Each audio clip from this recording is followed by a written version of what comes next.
Salam hörmətli izləyicilər, xoş gördük sizləri Sahlənin Mətbəxi kanalında. Əziz izləyicilər, bugün biz südlü makaron hazırlayacağız. Çox dadlı və gözəl bir yeməkdir. İndi bişirənlər bilirlər, yəni resepti necədir, necə hazırlanır.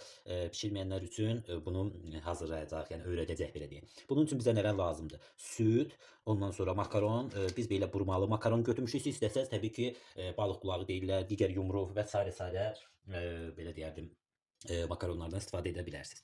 İndi əziz izləyicilər, nə edirik? Götürüb bir belə qazanı və içinə südümüzü əlavə edirik. Südümüz qəşəng qaymaqlı zaddır. Əlavə etdik və qazın üstə qoyuruq, qaynasın. Deməli əziz izləyicilər, qazın üstə qoyduq və belə də bir taxtanı üstünə qoyuruq ki, bu südümüz daşmasın və gözləyirik qaynamasını. Əziz izləyicilər, gördüyünüz kimi südümüz belə qaynadıktan sonra biraz üzərinə duz əlavə edirik və makaronlarımızdan tökürük.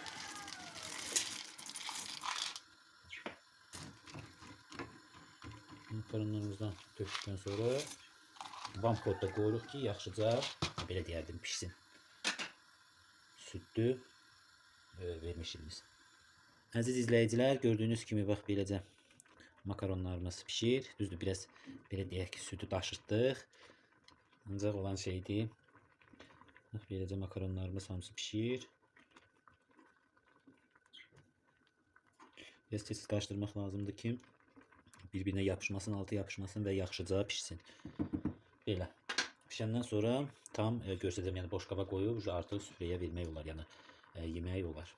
Əziz izləyicilər, gördüyünüz kimi artıq demək olar ki, südlü vermişimiz pişib. İndi kim istəyir biraz belə deyərdim südünü südlü də götürüb yeyə bilər, kim də istəmir, biraz qaynada bilər ki, çəkilə. Ancaq altını keçirdəndən sonra vermişil özü belə deyim, südü çəkəcək canına.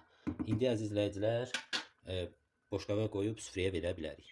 Əziz izləyicilər, gördüyünüz kimi artıq südlü makaronumuz hazırdır. Bax beləcə hazırlayıb nuş eləyə bilərsiniz. Boşqaba qoyduq, artıq süfrəyə verə bilərik. Belə, bu qədər. Hər kəsə təşəkkürlər. Kanalımıza abunə olun, videolarımıza da like qoyun. Çünki biri-birindən gözəl videolar və reseptlər gəlir. Sağ olun əziz izləyicilər, salamat qalın və gələn videolarda görüşmək ümidi ilə sizdən ayrılırıq.